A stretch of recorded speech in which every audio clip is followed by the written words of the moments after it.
ফেব্রুয়ারি মাসে আমরা গেছিলাম মাউন্ট ফুজি দেখতে। আমরা একটা রেন্টে কার নিয়েছিলাম আর ফুজির চাইল্ড সিটটাও রেন্ট করে নিই।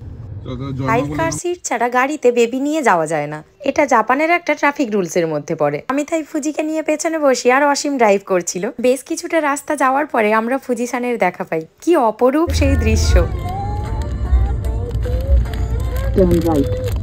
যে কতটা এনজয় করছে ওটা তো ওর গান শুনেই বোঝা যাচ্ছিল। যাই হোক, আমরা এখন মাউন্ট ফুজির একটা ভিউ পয়েন্টে চলে এসেছি। প্যাগোডার সামনে মাউন্ট ফুজির ফটো তো আমি অনেক দেখেছি, আজকে সামনে এসে এত ভালো লাগছিল আর ওয়েদারটাও ছিল সেই সুন্দর। আমি যখন ভিডিওটা এডিট করছি কত পুরনো স্মৃতি মনে পড়ে গেল। এত ভালো সময় কাটিয়েছি আর মাউন্ট ফুজির সেই অপূর্ব দৃশ্য কখনো ভুলবো না। যতবার দেখবো ততবারই যেন নতুন করে সুন্দর লাগে। ছোট্ট ছোট্ট ভিডিও ক্লিপের একটাও জায়গা না বাদ দিতে পারছিলাম না। দেখুন রাস্তায় কিন্তু অল্প অল্প বরফও রয়েছে।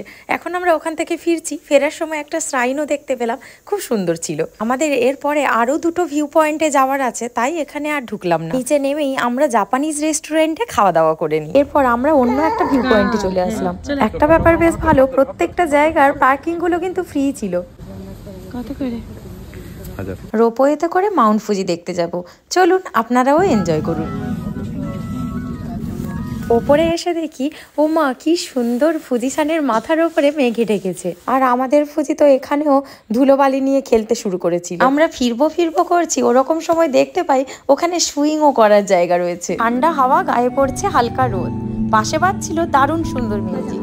দোলনায় বসে মাউন্ট ফুজি দেখা এক অন্যরকম অনুভূতি। মাম্মা পাপা সুইং করেছে তাই ফুজিকে একটা আইসক্রিম খাওয়াতেই হতো। আমরা তো আবার বলছিলাম ফুজি যখন বড় হবে বলবে তোমরা আগেই সব ঘুরে নিয়েছো। চলুন এবার যাই এই লেকেরই উল্টো দিকে। এখন আমরা পৌঁছে গেছি লেক কাওয়াগুচিকো। বিকেল পেরিয়ে তখন প্রায় সন্ধে হবে করছে।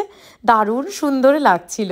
এত সামনের থেকে মাউন্ট ফুজিকে দেখে মনে হচ্ছিল এর শেপটা যেন কেউ হাতে করে ফেলেছে। ফটোতে আর ভিডিওতেই দেখে গেছি, আর এখানে এসে তো মন ভরে দেখছিলাম। আর ওদের বাপ বেটিকে তো দেখে বোঝাই যাচ্ছে মনের সুখে নেচে চলেছিল।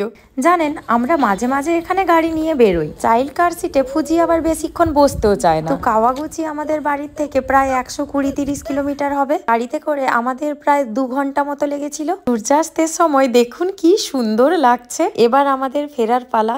একরাশ স্মৃতি নিয়ে আমরা এবার গাড়িতে উঠে পড়লাম। যাওয়া আসা মিলিয়ে 4-4.5 ঘন্টার জার্নিতে ফুজি কি করেছিল আমি পরের একটা ভিডিওতে শেয়ার করব। অবশ্যই জানাবেন কেমন লাগলো। ভালো থাকবেন, সুস্থ থাকবেন।